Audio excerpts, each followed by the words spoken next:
लगा दिया। Dear students, जहां तक मेरा ख्याल है तो ओरिएंटेशन ट्रेनिंग हमने कर लिया था, बताइएगा। जी सर ये वाला कर लिया था और इसका 7 पॉइंट रह गया था लास्ट में, प्रमोशन वहाँ से आप ठीक है, ठीक है, वहीं पर आते हैं।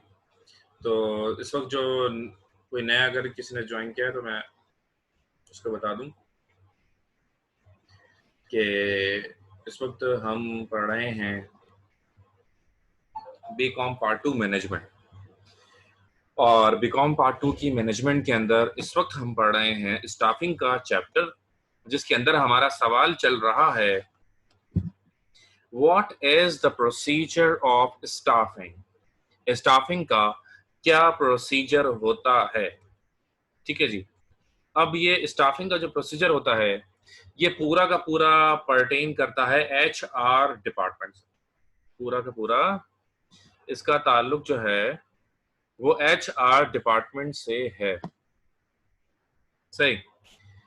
तो HR डिपार्टमेंट जो होता है उसके पास बहुत सारे काम होते हैं, सही है जी।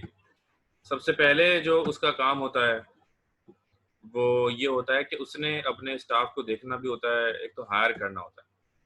सिर्फ हायर करना ही उसका काम नहीं होता, बल्कि हायर करने के बाद उसका काम दरअसल शुरू होता है, और हायर करने से ऑनवर्ड उसने इन तमाम चीज़ों पर नज़र रखनी होती है कि how they are going and किस तरीके से वो जो है मुसलसल चल रहे हैं, ठीक है। और अगर वो सही नहीं कर रहे हैं काम जिस तरह उनसे डिजायर होता है, अगर वो वैसे काम नहीं करें तो फिर उनको निकाल दिया जाता है, और अगर वो सही काम करते रहें तो उनको कंटिन्यू रखा भी जाता है, सही। तो सर एक बात पूछनी थी। जी बोलिए। सर पहली क्लासेस से पहले आप क्या पढ़ा चुके हैं, पहला ही चैप्टर चल रहा है? नहीं, ये पहला चैप्टर तो बाहर नहीं चल रहा है, लेकिन ये कि जो भी इससे पहले हुआ वो तमाम के तमाम चीज़ें हमारे पास रिकॉर्डेड मौजूद हैं, तो वो तमाम चीज़ें आपको सिक्वेंशली दी जाएंगी। यकीनन आप नए स्टूडेंट हैं, राइट? Yes sir. अच्छा, अब सबसे पहले आप क्या करें, देखिए मैं थोड़ा सा ऊपर लेके जा रहा हूँ स्क्रीन। आप ये करें कि कम से कम ना आप ये सवाल अपने पास पूरा रख लें, ताकि आज से ही ना आपके पास याद करने के लिए कुछ मटेरियल हो जाएगा, ठीक है ना। तो जरा एक स्क्रीनशॉट लें जरा। ठीक है सर, ले लिए। हो गया। अब नेक्स्ट मैं आपको बताता हूँ जी, वन मोर। ठीक है सर। Okay, next. एक मिनट, अब लो। ठीक है सर। ओके, अब एक और। बाकी भी अगर किसी को लेना तो वो ले सकता है स्क्रीनशॉट। जो भी कुछ रिफ्रेशमेंट का बेहतर सामान लेकर आओ मेहमानों के लिए। हो गया? जी सर हो गया। कॉम्पेंसेशन। सर क्या डिसीजन मेकिंग का चैप्टर खत्म हो गया? जी हाँ, खत्म हो गया, आपकी दुआओं से बिल्कुल खत्म हो गया। हाँ भाई, हो गया। उसमें ये तो नहीं था, क्या नहीं था? ओके, बस ठीक है, इतने स्क्रीनशॉट लेने थे। अभी बाकी की हम अभी बात करेंगे। क्या कह रही हैं फरवा आप? सर आपने सिलेबस लिखवाया था तो आपने वो तो नहीं लिखवाया स्टाफिंग का चैप्टर। कोई बात नहीं बेटा, अब आप लिख लें, कोई बात नहीं, अब आप लिख लें। स्टाफिंग का चैप्टर भी है और वो चल रहा है, ठीक है, ओके। अच्छा, हेडिंग। जी बोलिए सर, इसमें कितने चैप्टर हैं?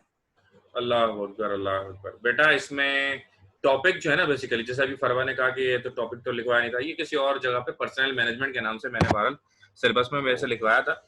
और बात ये टॉपिक तो बेसिकली कोई 12 है, लेकिन इसमें चैप्टर जो है वो 27 है। 27 चैप्टर इसमें है।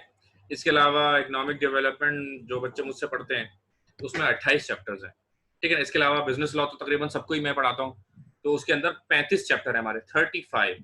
तो it's too much lengthy syllabus, and बच्चों को चाहिए कि जल्द से जल्द जो अपने रजिस्ट्रेशन करवाएं और ज्यादा से ज्यादा पढ़ने की कोशिश करें, क्योंकि कम टाइम में हो जाएगा यार ये तो वैसे शुरू से ही बच्चों को सोचना चाहिए पहली बात। अब ये कि it depends on you, it depends on you. जितना ज्यादा आप इसमें पढ़ेंगे, जितना ज्यादा आप टाइम देंगे तो हो जाएगा। देखिए जी, impossible says I am possible. Impossible खुद कहता है कि मैं मुमकिन हूँ, ठीक है ना। तो everything is possible if you work hard and everything is impossible if you don't work. जब आप काम नहीं करेंगे तो हर चीज नामुमकिन, और जब आप काम करेंगे तो हर चीज मुमकिन हो जाती है। ठीक है ना। तो कोई ऐसी बात नहीं है। इंशाल्लाह आई होप कि आप करेंगे। तो पार्ट 1 का रिजल्ट भी आपका जो है वो सितंबर तक आएगा, तो वो भी डिले हो रहा है। ठीक है ना। तो अल्लाह रहम करे, बस सबके जल्द अज जल्द पेपर क्लियर हो जाए बस। और प्रमोशन की कोई कहानी नहीं है, एचईसी ने बिल्कुल क्लियर कह दिया बीकॉम लेवल पर बैचलर से ऑनवर्ड कोई किसी किस्म की हम प्रमोशन नहीं कर सकते। और वो बहुत अच्छा करें एचईसी वाले, क्योंकि अगर वो प्रमोट कर भी देंगे, भाई वो प्रमोट कर रहे हैं ना, दुनिया में तो कोई भी प्रमोट नहीं कर रहा। ठीक है ना। अब यहाँ से हमारा बच्चा जब बाहर की डिग्री से कंपेयर होगा, तो हमारी जो पहले हमारी जो यूनिवर्सिटीज आती है वो 800 नंबर के बाद आती है, पाकिस्तानी यूनिवर्सिटीज। फिर वो कहाँ आएंगी। और फिर जैसी पाकिस्तानी डिग्री को देखा, भाई निकलो यहाँ से। वो स्टे होम और स्टे सेफ वाली एक वो चल रही है, वो जो एक मीम बनी हुई है तस्वीर में, उसमें लिखा हुआ कौन से ईयर में पास आउट किया था 2020, तो उसमें लिखा हुआ स्टे होम स्टे सेफ, यानी कि वो नौकरी पे नहीं रख रहे। तो वैसे तो वो मजाक की उसमें पॉइंट ऑफ व्यू से, लेकिन बेसिकली वो हकीकत है। उसकी वजह यह है कि जब आप बगैर पेपर भी आपको पास किया जा रहा है, दुनिया में ऐसा कहीं नहीं होता मेरे भाई। आपका कम से कम एमसीक्यूज बेस्ड है, दुनिया में ऑनलाइन होता है। एसीसी बहुत सारे ऐसे पेपर्स हैं जो हमारे कॉमर्स के बच्चे दूसरी फील्ड में जो है वो देते ही हमेशा से ऑनलाइन देते हुए आ रहे हैं। तो ये कोई ऐसी चीज नहीं है जो नामुमकिनात में से हो, बिल्कुल ये मुमकिन है। और कराची यूनिवर्सिटी में जितनी तेजी से इसका काम चल रहा है, और अभी वो कोर्सेज जिसमें 1500-2000 बच्चे उनके पेपर लिए जा रहे हैं, अगले मरहले में 5000-6000 वाले जैसे एम इकोनॉमिक्स वगैरह में होते हैं बच्चे 6000 के लगभग, उनके पेपर लिए जाएंगे। और फिर बीकॉम के पेपर लिए जाएंगे जिसमें 15000 के लगभग बच्चे हैं। ठीक है ना। तो ये बात उन्होंने पूरे स्ट्रीमलाइन तमाम चीजों को उन्होंने कर लिया है। कराची यूनिवर्सिटी में तो इतनी बड़ी जगह है, 1592 एकर्स पर कराची यूनिवर्सिटी बनी हुई है। तो खैर मैंने तो 5-6 साल वहां पर गुजारे हैं, और सुबह ऐसा भी हुआ है कि सुबह 9 बजे गए हूँ तो रात को 11-12 बजे वहां से वापसी में, तो एक एक चप्पा चप्पा हमने उसका घूमा फिरा। तो आई होप कि अल्लाह करेगा इंशाल्लाह बीकॉम पार्ट 2 के बाद आप लोग भी वहां जाएंगे। खैर वी शुड मूव ऑन। तो आखिरी हेडिंग जो हमारी थी वो थी, हमने जो की थी, आखिरी हेडिंग से कनेक्ट करता हूँ। आखिरी हेडिंग थी कॉम्पेंसेशन। कॉम्पेंसेशन के बारे में मैंने, जहां तक मेरा ख्याल है, सर ये अगर कोई बता दीजिए पिछली आपने कौन सी हेडिंग करवाई सर? इसलिए मैं नमाज पढ़ने गया हुआ था, तो इसमें आपकी पिछली हेडिंग देखी सर। अच्छा इसकी ना बेटा रिकॉर्डिंग आपको मिलेगी इंशाल्लाह, अब आप उसमें देख लीजिएगा, क्योंकि मैं एक बार पहले रिपीट कर चुका हूँ। तो ये कि आपको मैं रिकॉर्डिंग सेंड कर दूंगा इंशाल्लाह, आप सबको रिकॉर्डिंग मिल जाएगी। ठीक है ना। तो आप उसमें दोबारा देख लीजिएगा। वैसे मैं आपको बहुत ही मुख्तसर बताता हूँ जल्दी जल्दी में ना। पहली हेडिंग थी हमारी प्रोसेस ऑफ स्टाफिंग, हम सवाल करें। सबसे पहली जो हमारी हेडिंग थी that is basically determination of needs. Determination of needs में क्या होता है? डिटर्मिनेशन ऑफ नीड्स में ये होता है कि कितने बंदे हमें जॉब पर रखने हैं। दूसरी हेडिंग है हमारी रिक्रूटमेंट। रिक्रूटमेंट जब हमें पता चल जाता है कितने बंदे चाहिए, तो हम उसका जॉब के लिए ऐड देते हैं। जॉब के ऐड देने से लेकर और फाइनल सिलेक्शन तक जो भी कुछ प्रोसेस होता है उसे रिक्रूटमेंट और सिलेक्शन कहते हैं। उसके बाद हमारा टॉपिक, हमारा जो प्रोसीजर शुरू होता है वो ओरिएंटेशन और ट्रेनिंग का होता है। ओरिएंटेशन एंड ट्रेनिंग यानी कि ओरिएंटेशन एंड ट्रेनिंग होती है, बंदों को ट्रेन किया जाता है। ठीक है ना। उनको तारुफ कराया जाता है उनको इदारे का। उसके बाद होता है असाइन टास्क। असाइन टास्क में क्या होता है कि उनको टारगेट दिया जाता है, टास्क किया जाता है, और उनसे कहा जाता है कि आप इस टास्क को कंप्लीट करें। जब वो टास्क को कंप्लीट करते हैं तो उनकी क्रेडिबिलिटी चेक होती है, बेसिकली उनकी एबिलिटीज चेक होती हैं कि जितना हमने इनको खर्च किया, हमने इनको सिलेक्शन करने में इनके ऊपर खर्च किया, हमने इन्हें काम सिखाने में खर्च किया, अब जो कुछ हम इन पर खर्च कर चुके हैं क्या वो सही जगह पर लग रहा है, क्या ये हमारी बात समझ रहे हैं, क्या इनकी बात समझ में आ रही है। This is what assign task. Assign task के बाद क्या होता है? Performance appraisal. ठीक है जी। इसमें मैंने बताया था कि भाई जिंदगी हर कदम एक नई जंग है, इसी तरह जिंदगी हर कदम एक नया इम्तिहान भी है। और इंसान की जिंदगी किस तरह गुजरती है, इम्तिहान देते देते इंसान की जिंदगी गुजरती है। तो ऐसा नहीं है कि स्टूडेंट लाइफ में सिर्फ आप एग्जाम देते हैं। जैसे आपकी स्टूडेंट लाइफ खत्म होगी, एक इम्तिहान का नया प्रोसीजर शुरू हो जाएगा और आपके इम्तिहान का नया सिलसिला शुरू हो जाता है। तो परफॉर्मेंस अप्रेजल उसे कहते हैं कि जब आप कहीं पर जॉब कर रहे होते हैं और आपका प्रमोशन, आपका इंक्रीमेंट आपकी परफॉर्मेंस की बुनियाद पर होता है, तो उसे परफॉर्मेंस अप्रेजल कहते हैं। यानी कि the examination is going on every day, you will have to be examined by your seniors and by your boss. इसके बाद कॉम्पेंसेशन की बात हुई थी। कॉम्पेंसेशन में क्या हुआ था? कॉम्पेंसेशन कहते हैं मुआवजे को। ठीक है जी, मुआवजा। ये हेडिंग भी एचआर डिसाइड करता है। Basically HR is responsible to take decision about the salaries of the staff. HR will decide what will be your salary. Your salary may be 20,000, 30,000, 100,000, 200,000, 500,000. Whatever your salary is going to be, it will be decided by HR department. But what is the policy of HR department? In any HR department, the policy is to give competitive salary. ठीक है जी. What is the reason to give competitive salary? The reason is that there will be a least employee turnover. देखिए जी, हम ये चाहते हैं कि हमारा जो एम्प्लॉय टर्नओवर है वो कम से कम हो। सही है, एम्प्लॉय टर्नओवर कम से कम होने का मतलब यह है कि हमारे बंदे जल्दी से जॉब छोड़कर ना जाएं।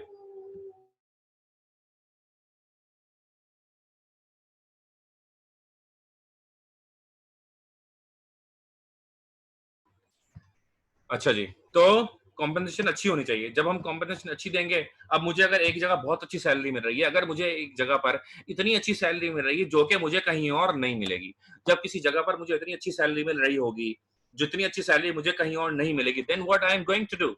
डेफिनेटली मैं वहीं पर जॉब करूंगा ना, मैं उसको छोड़कर कहीं और नहीं जाऊंगा। मैं कहीं और नहीं जा रहा, क्यों भाई? सैलरी इतनी अच्छी मिल रही है, कोई और देगा ही नहीं। जब मुझे जिस जगह पर मैं जॉब कर रहा हूँ वहां पर इतनी अच्छी सैलरी मिल रही है कि कोई मुझे देगा नहीं, मुझसे काम भी उतना ही लिया जा रहा है, एनवायरमेंट भी मुझे अच्छा मिल रहा है, देन क्या होगा? फिर मैं वहीं पर जॉब करूंगा, कहीं और जॉब करने का नहीं सोचूंगा। तो ये था कॉम्पिटिशन में, ठीक है ना। Next, promotion. Promotion is an upward transfer of an employee. होता क्या है, मैं आपको बताऊं कि it was 2011, it was 2011, I was lecturer in Ghazi Foundation College, और मतलब उन्होंने मुझे रख लिया था बीकॉम के बाद ही लेक्चरर, क्योंकि बस बचपन से पढ़ाने का एक शौक था, तो काफी टाइम से वहाँ लेक्चरर था। 2011 में क्या हुआ कि I got an appointment letter from ministry of finance after my aptitude test and interviews.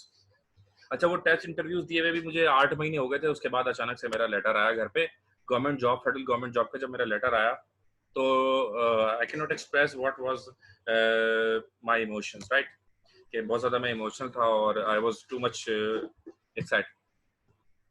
अच्छा, 12 जॉब लगी, अब नई जॉब लगी, गवर्नमेंट जॉब लगी, आई वाज सो एक्साइटेड, बहुत मुझे मजा आ रहा था, बहुत खुश था मैं।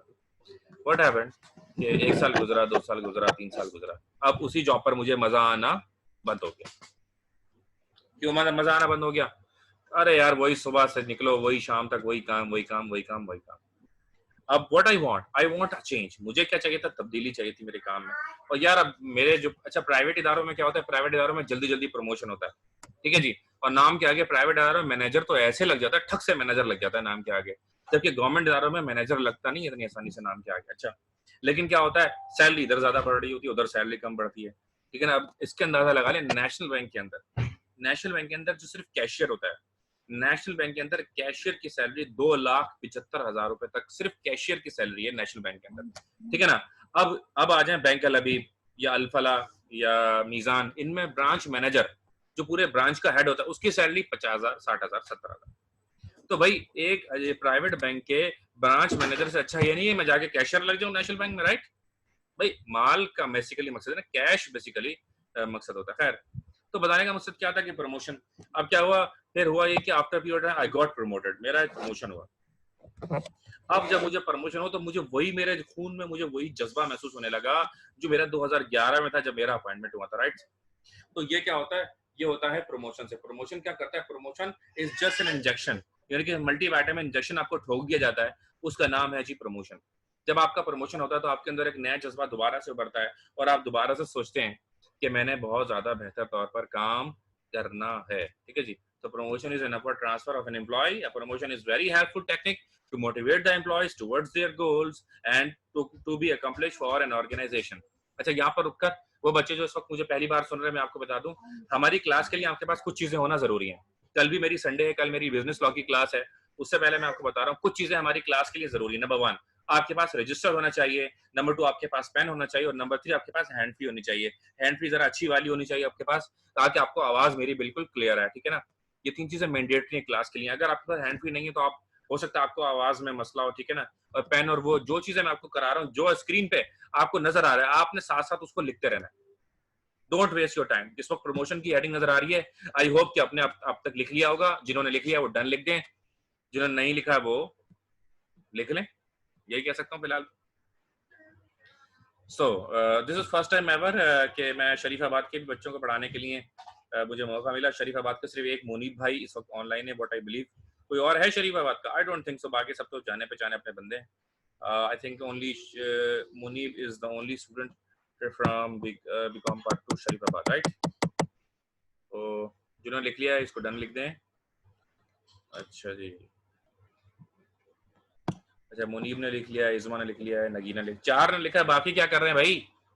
जल्दी जल्दी रिप्लाई करें, टाइम नहीं, आगे भी बढ़ना है सर हमें। लिख रहे हैं, सर लिख रहे हैं, लिख रहे हैं। जल्दी करो, जल्दी, शाबाश शाबाश।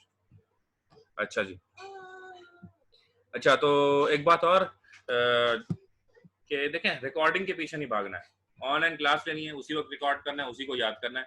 Duplicate of work is much, duplicate of work should be avoided, must be avoided.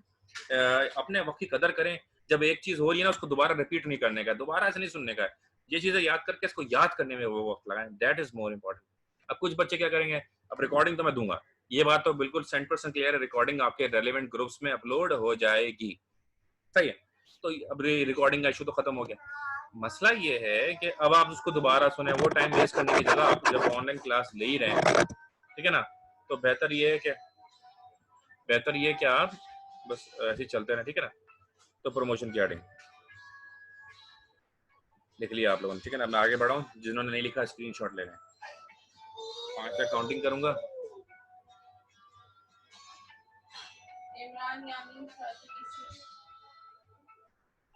बस इग्नोर करो फिलहाल। हाँ अच्छा जी, प्रमोशन की हेडिंग लिख ली होगी, अब हम आगे बढ़ते हैं। The next heading and the last heading of this question, the last heading of this question is separation. Separation को उर्दू में कहते हैं अलैदगी। देखें जी, शीशा हो या दिल हो, आखिर टूट जाता है, और इसमें कोई शक नहीं है कि दुनिया में ज़ाते बारी ताला के अलावा हर चीज फानी है, हर रिश्ता टूट जाता है एक न एक दिन। माँ बाप, बहन भाई, बीवी, बच्चे, शौहर, whoever।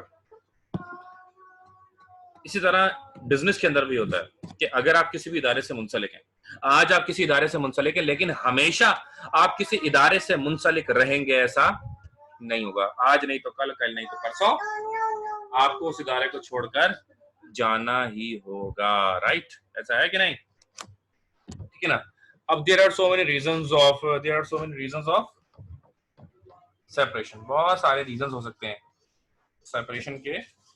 There are so many reasons कि जिसकी वजह से सेपरेशन होता है, ठीक है जी। There are so many reasons which leads to separation, बहुत सारे रीजंस हो सकते हैं जिसकी वजह से आपको सेपरेशन की तरफ जाना पड़े। Separation is the last destination, और आखिरी जगह, आखिरी मंजिल किसी भी शख्स की क्या होती है? That is separation, right? तो following are the different reasons of separation from the organization. अब सेपरेशन के रीजंस क्या क्या होते हैं? सेपरेशन का रीजन सबसे पहला जो है वो है रिटायरमेंट, ठीक है जी। The first reason of separation is retirement, ठीक है। अब जाहिर है हर गुजरते दिन के साथ साथ व्हाट हैपेंड, हर गुजरते दिन के साथ साथ क्या हो रहा है कि एज बढ़ रही है, एज बढ़ रही है, तो हम जा रहे हैं 60 साल की तरफ। जैसे 60 का कांटा लगेगा वहां पर क्या हो जाएगा? You will be retired from the service, law है हमारा। अच्छा, ये जैसे कि आप जानते हैं नया पाकिस्तान है, तो नए पाकिस्तान में ये भी हो रहा है कि अब 60 साल की जगह 55, यानी कि देखें व्हाट इज द डिफरेंस। अब जो गवर्नमेंट सर्विस, अब एक वक्त ऐसा आ जाएगा कि गवर्नमेंट सर्विस की ना कोई वैल्यू ही नहीं रहेगी, मैं बता रहा हूँ। तो उसकी वजह क्या है? अब जो गवर्नमेंट अपॉइंटमेंट होंगे उसमें पेंशन नहीं होगी। एक चीज खत्म हो गई कि भाई रिटायर हो गए, चलो दिन दफा हो जाओ यहाँ से, खत्म हो गई कहानी। अब रिटायरमेंट पे पैसा मिलेगा लेकिन पेंशन नहीं मिलेगी। अच्छा, एक चीज होगी। दूसरी चीज, परमानेंट नहीं होंगी। परमानेंट का सिलसिला भी खत्म कर देगा। इदारे में कॉन्ट्रेक्चुअल होगा, 3 साल रिन्यू होता रहेगा। जब उनको मौका लगेगा आपको लाल झंडी दिखा के आपको फारिग भी कर दिया जाएगा, ठीक है ना। तो ये चीज भी इसके अंदर आ गई। तो पहला जो है reason that is retirement. Retirement जाहिर है हर बंदे ने रिटायर होना। अच्छा, फिर क्या होता है? Everyone is working and everyone is trying to get much better place, ठीक है ना। हर बंदा क्या चाहता है? हर बंदा चाहता है एक बेहतर प्लेस हासिल करना चाहता है, बेहतर जगह हासिल करना चाहता है, बेहतर इदारा हासिल करना चाहता है, बेहतर ओहदा हासिल करना चाहता है, बेहतर सैलरी हासिल करना चाहता है। अब उस बेहतर के लिए पुराने वाले से क्या करना होगा? रेजिग्नेशन देना होगा, ठीक है जी। मैं आपको बताऊं कि मेरा जो करियर है पढ़ाने का, 14 साल तकरीबन हो गए ओवरऑल। वैसे 12 साल तो मैं आप जैसे कॉमर्स के बच्चों को पढ़ा रहा हूँ, ओवरऑल मतलब मुझे 14 साल हो गए। तो मैंने जिस इदारे से स्टार्ट किया, 1.5-2 साल वहाँ पढ़ा, वहाँ से छोड़ा, फिर पढ़ा, छोड़ा। ढाका कोचिंग सेंटर है करीमाबाद पे, वहाँ मैंने 5 साल पढ़ाया, वो छोड़ा। आदमजी में पढ़ाया 7 साल, वो छोड़ा। ठीक है, अब रिसेंटली तो कोई भी नहीं छोड़ा। 8-10 साल से शाजी में हूँ, ठीक है, और काफ़ी सालों से मैक में भी हूँ और भी जगहों पर हूँ, अभी कंटिन्यू चल रहा हूँ, ठीक है ना। But still if I got better place then it is my right, my own right to shift, ठीक है ना। इदारे को, लेकिन इदारे से ये कि आप जो प्रोसीजर होता है थ्रू प्रॉपर चैनल आप रिजाइन दें, उसमें आमतौर पर इदारों में क्या होता है कि कम से कम किसी भी इदारे से जब आप रिजाइन दे रहे होते हैं तो उस इदारे से रिजाइन देने के लिए आपको 2 महीने पहले कम से कम आपको देना होता है। अच्छा, टीचिंग में ऐसा नहीं होता। टीचिंग में होता है सेशन के बाद आप छोड़ सकते हैं, एक सेशन खत्म आप छोड़ दें। 20 सेशन में छोड़ना मैं समझता हूँ गैर अखलाकी है। बच्चों के साथ कभी भी ऐसा कुछ भी नहीं करना चाहिए। खैर अल्हम्दुलिल्लाह शाजी हो गया, these are very good institutions अल्हम्दुलिल्लाह, लीडिंग इंस्टीट्यूशंस ऑफ कराची। तो I don't think we need to move right now. Resignation, बार रेजिग्नेशन क्या होता है समझ में आ गई होगी। सैलरी कम है, आप कहीं और रिजाइन दे के कहीं और जाएंगे तो आप पुराने इदारे से अलहदा हो जाएंगे, ठीक है। इसके बाद होता है टर्मिनेशन और फायरिंग। अब अगर आप सही परफॉर्म नहीं कर रहे हैं, ठीक है ना, जब आप सही परफॉर्म नहीं कर रहे हैं तो वो इदारा क्या करेगा, आपको नौकरी से निकाल देगा। सही है जी। अब देखें, इदारा है, माँ बाप तो है नहीं कि जैसी भी नाकारा औलाद हो उसको संभालें, ठीक है जी। अब ये या तो ये जो होता है माँ बाप में ही मैं समझता हूँ ये होता है दम के जो एक दूसरे को बर्दाश्त कर रहे होते हैं, ठीक है जी। और तो कोई मैं समझता हूँ कि नहीं होता ऐसा। अब बिजनेस में तो ऐसा बिल्कुल भी नहीं होता है।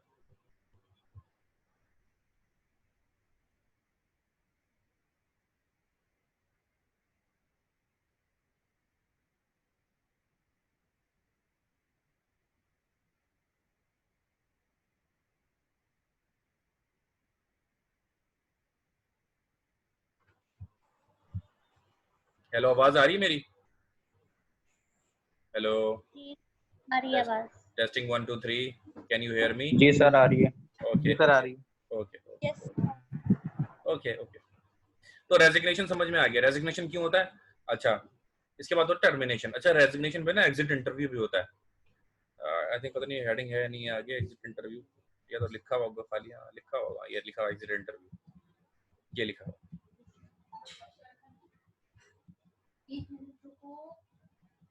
ये लिखा हुआ एग्जिट इंटरव्यू, इसको मैं हाईलाइट करूं। यानी कि जब आप एचआर क्या करता है, जब इदारे में आप नौकरी करने जाते हैं तो वो आपका इंटरव्यू लेता है, जब आप इदारा छोड़कर जा रहे होते हैं तब भी वो आपका इंटरव्यू लेता है। सही है जी। सो तो टर्मिनेशन और फायरिंग की बात आपने सुन ली। डेथ एंड इंसैनिटी, तो यानी कि एक बंदा जो जॉब करता है, कितना एक खतरनाक बात होती है ना उसके लिए कि अगर वो सही काम नहीं करेगा उसको जॉब से निकाल दिया जाएगा। स्टूडेंट के लिए खतरनाक क्या बात है, सही पढ़ेगा उसको फेल कर दिया जाएगा। फेल होने का मतलब 1 साल पूरा जाया होना, ठीक है ना। बीकॉम में तो कंफर्म है, सप्लीमेंट्री नहीं है। 1 साल आप रुके, गया साल, पूरा का पूरा साल गया। 12 महीने मतलब कितने कीमती होते हैं, ठीक है जी। अच्छा,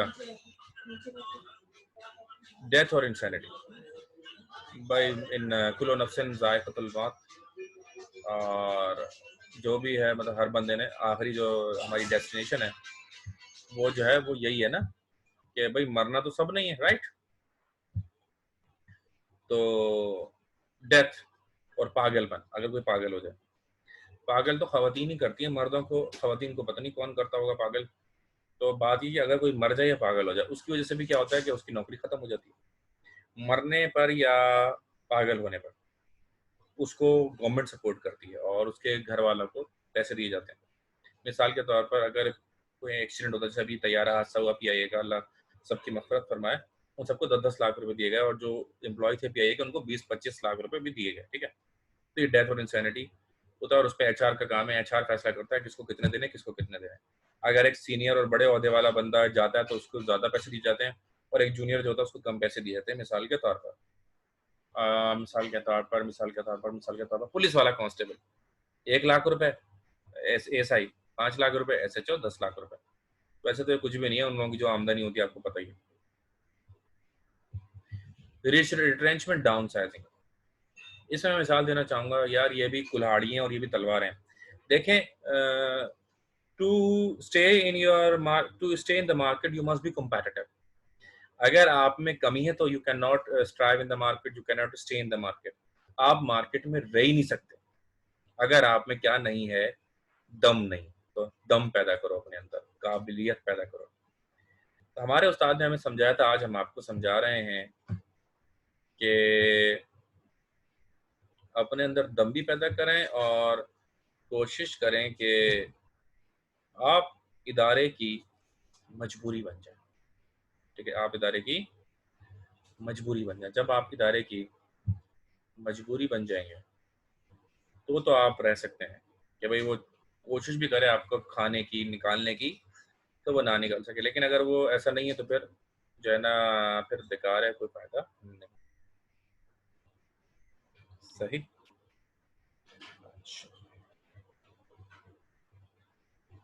आगे बढ़ते हैं।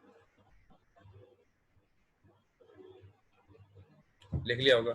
फैसल बैंक की मैं मिसाल देता हूँ आपको, रिट्रेंचमेंट या डाउन साइजिंग की। उन्होंने कुछ ब्रांचेस बंद की, लॉस हो रहा था, उन्होंने अपने 400 बंदे निकाल दिए मिसाल के तौर पर। अब 400 बंदे कौन से निकाले?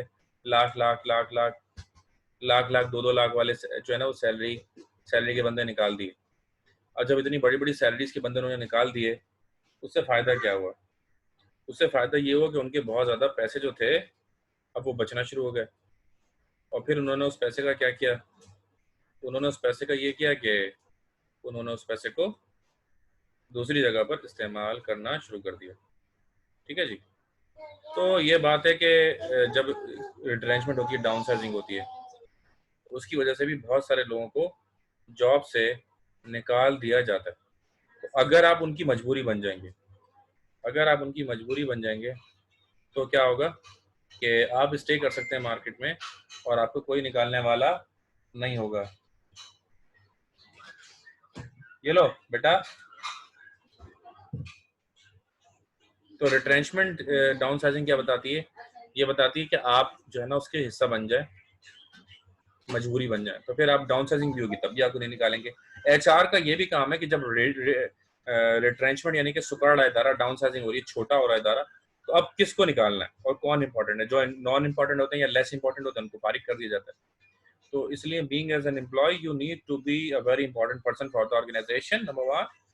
Number 2, being an HR manager, you must have an eye to look who is more important for you and who is less important for you.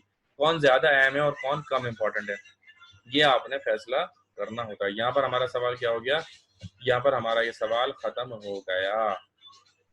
ठीक है, ठीक है ना। अब इसके बाद हम सर मुझे बात पूछनी है। जी सर ये चैप्टर कौन सा था? बेटा, ये चैप्टर है स्टाफिंग। ओके। कोई और सवाल? कोई और सवाल? नो सवाल? ओके। तो ये सवाल बेसिकली हमारा हो गया खत्म। अब हम करेंगे एक नया सवाल शुरू। नया सवाल जो हम शुरू कर रहे हैं, ये भी बहुत सारे ईयर्स में पहले तो आया हुआ, ठीक है ना, बहुत सारे ईयर्स में आया हुआ है। और इसको करने के लिए पहले मैं सवाल लिखता हूँ, आप भी लिखें साथ साथ। क्वेश्चन जो है हमारा नेक्स्ट,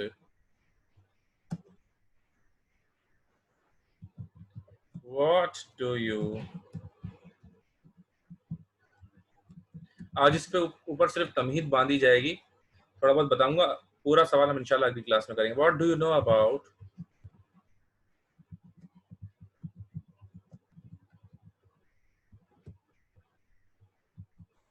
ह्यूमन बैलेंस शीट?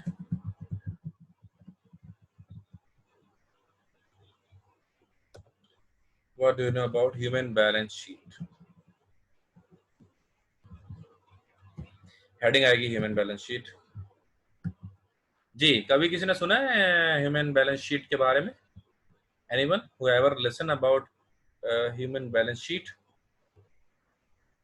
कोई बताए कुछ अगर किसी ने सुना है तो। No sir. नहीं सुना। No sir. Okay. अच्छा जी, एक कॉन्सेप्ट है, सवाल सुने जी पहले। What is the most valuable asset for any organization? सवाल सुना आपने? किसी भी इदारे के लिए सबसे कीमती एसेट कौन सा होता है? एसेट्स पता है आपको, बीकॉम पार्ट 2 में पहुंच गए हैं आप लोग। बीकॉम पार्ट 2 भी आधा हो रहा है, अगर अभी भी नहीं पता तो बस अल्लाह ही मालिक है, ठीक है ना। तो you know very well about कि जो है वो मतलब सबसे इंपॉर्टेंट एसेट कौन सा होता है। तो एक एक करके सबसे पहले मैं सैयद उरैश अली से पूछना चाहूंगा। सैयद उरैश अली बताइए कि सबसे ज्यादा वैल्यूएबल जो एसेट होता है वो कौन सा होता है? सर सबसे ज़्यादा इम्पोर्टेंट एसेट आई थिंक उसकी मशीनरी होती है, जो मशीनरी। किसी भी कंपनी के लिए बहुत इम्पोर्टेंट होती है, वरना उस एसेट के अलावा तो हमारा आगे काम चलेगा ही नहीं, अगर वो नहीं होगी तो। सही। अब मदिया आप बताइए। जी मदिया, आवाज आ रही? Madiya, Madiya Fatima, water pump 15797। Okay Nagina आपसे ही पूछते। मदिया की कोई आवाज नहीं आ रही। सर कैश होता है, अगर कैश है हमारे पास तो देन ही हम लोग कोई भी चीज परचेज कर सकते हैं, मशीनरी मर्चेंडाइज सारी चीजें। ओके, दो दो अलग अलग जवाब है। उरैश ने कहा मशीनरी, नगीना ने कहा कैश, ठीक है ना। मदिया जो है मेरी बात सुनिए तो बोल रहे, जब तक हम पूछते हैं फरवा से। जी फरवा,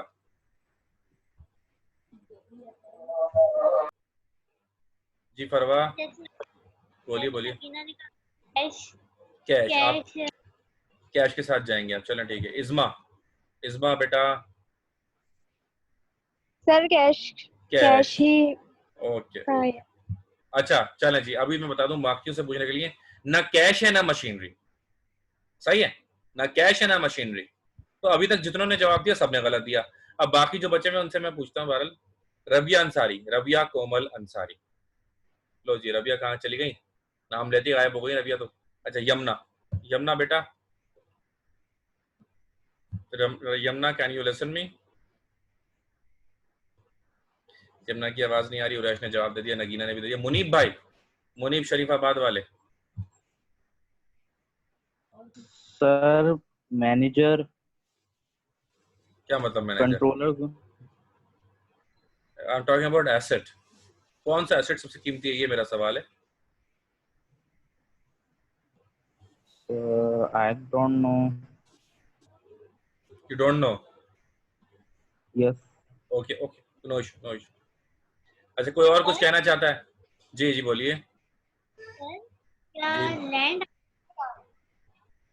no, now it's my turn, then I will answer. Okay just अब आप लोगों को सबको मैंने माइक बंद कर दिए। अब मैं आपको बताता हूँ। The most valuable asset in any organization is human asset. ये देखा लिखा हुआ ना, ये हाईलाइट करता हूं मैं। ये देखें, ये मैंने हाईलाइट किया, human asset. Human asset is the most valuable asset in any organization. तो भाई सबसे कीमती एसेट कौन सा? ह्यूमन। लोग जो होते हैं, ठीक है ना, लोग जो होते हैं human, they are the most valuable asset. They are the most valuable asset in any organization. तो ये बात तो कब हो गई आपकी पूरी, कि सबसे कीमती अगर कोई एसेट होता है किसी इदारे में तो वो उसके लोग होते हैं। ठीक है जी, ये हो गई सवाल। अब मैं आपको एक सवाल दे रहा हूं जिसका जवाब अगले हफ्ते आपको देना है। दोबारा सुनिए, मैं एक सवाल छोड़ के जा रहा हूं आपके लिए। अगले साल आप उसका जवाब देंगे और उसी के आगे फिर हमारी बात आगे चलेगी अगले हफ्ते। मेरा सवाल आपसे यह है कि जब ह्यूमन एसेट सबसे ज्यादा कीमती एसेट होता है, जब ह्यूमन एसेट सबसे ज्यादा कीमती एसेट होता है, उसके बावजूद वो बैलेंस शीट में क्यों नहीं होता? वही होगा, मुझे दो। ठीक है जी, यानी जब सबसे कीमती एसेट जो है, जब से सबसे कीमती एसेट जो है वो है, अल्लाह भला करे, ह्यूमन, उसके बावजूद वो क्यों नहीं है बैलेंस शीट के अंदर? तो होना चाहिए। ठीक है जी, तो ये यहाँ पर बताया गया। ठीक है जी, तो आपने अब इसका जवाब निकालना है कि बाय ह्यूमन बैलेंस शीट, जब ह्यूमन सबसे इंपॉर्टेंट है तो उसके बाद क्यों वो शामिल नहीं है, इसका जवाब आपने बताना है। ठीक है जी, तो फिलहाल यहीं तक रखते हैं, इसका जवाब अगले हफ्ते तक ढूंढिए आराम से और फिर इसको देखें। ठीक है जी, और कोई भी सवाल तो आप उसे व्हाट्सएप पे कर सकते हैं। ठीक है, फिलहाल इतना ही, अपना बहुत ख्याल रखिएगा। कल हमारी 1:30 बजे क्लास है, 1:30 बजे कल हमारी क्लास है। ठीक है, और उसके बारे में ये कहा गया, मैंने शायद आपको बताया कि भाई जो जिनकी फीस पे है उनको सिर्फ ऐड किया जाएगा, ये कहा है हमारे मैनेजमेंट ने, तो मैंने सोचा आपको बता दूं। ठीक है, अपना बहुत ख्याल रखिएगा। फिलहाल इतना ही, अल्लाह हाफ़िज़।